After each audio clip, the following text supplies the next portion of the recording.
और यदि भगवान श्री कृष्ण का चिंतन करते करते जैसे सुबह बैठे ध्यान में चिंतन में और संसार में मन चला जाए, ऐसी स्थिति में क्या करना चाहिए? क्योंकि कई बार जब व्यक्ति में रजगुण अधिक होता है तो उसका चित्त विक्षिप्त रहता है, वो चिंतन कर नहीं पाता। और जब तमोगुण होता है तब वो ध्यान में जाएगा तो नींद आएगी, नींद सताएगी। तो तमोगुणी व्यक्ति को नींद सताती है ध्यान में, और रजगुणी व्यक्ति ध्यान करते समय विक्षिप्त हो जाता, मन करता अभी उठे, कोई काम धंधा करें, क्या बैठा हूं मैं। और सत्वगुणी जो व्यक्ति है उसका ध्यान लगता है। अब सत्वगुण सब में नहीं, जब तक संसार की कामना रहेगी तब तक सत्वगुण हमारे पास आसपास भी नहीं होगा। संसार की कामना हमारे भीतर रजगुण भरती है। अब कामना संसार की पाने की और ध्यान भगवान का करे तो चित्त विक्षिप्त हो जाएगा। तो यहां सुखदेव जी कहते हैं कि यदि मन विक्षिप्त हो जाए रजगुण के कारण से या तमोगुण के कारण से मूढ़ हो जाए तो क्या करना चाहिए? तो व्यक्ति को योग धारणा का आश्रय लेना चाहिए। क्या है योग धारणा? तो योग धारणा बताया कि सब कुछ भगवान है, सब उन्हीं का रूप है। इसलिए कहीं भी मन जाए बस मन में बुद्धि में इतना सा विचार करना, ये भी मेरे प्रभु है बस।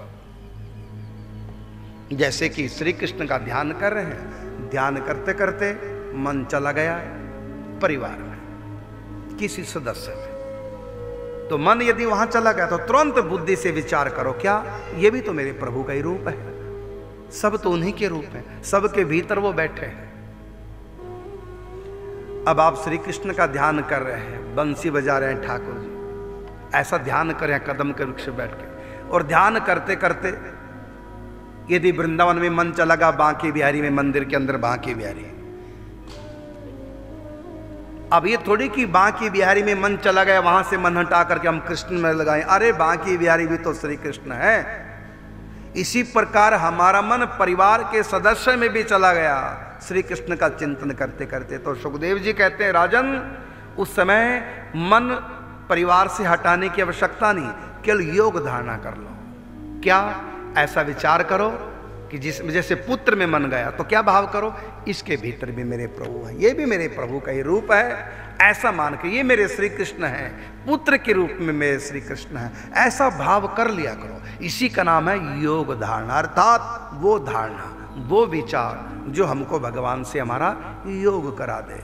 तो कहीं भी मन जाए, यत्र यत्र मनो याति तत्र तत्र समाधया, जहां जहां भी हमारा मन जाए गोपियों की तरह वहीं पर योग धारणा बन जाए, श्री कृष्ण है।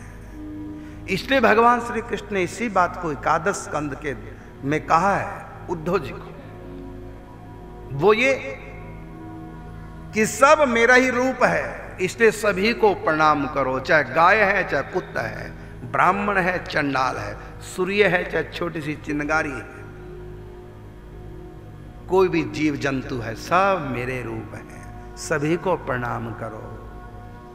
यही तो भागवत धर्म है, यही तो नारद जी के कहने पर वेद व्यास जी ने ग्रंथ लिखा, यही तो ग्रंथ में समझाया है, यही है भागवत धर्म।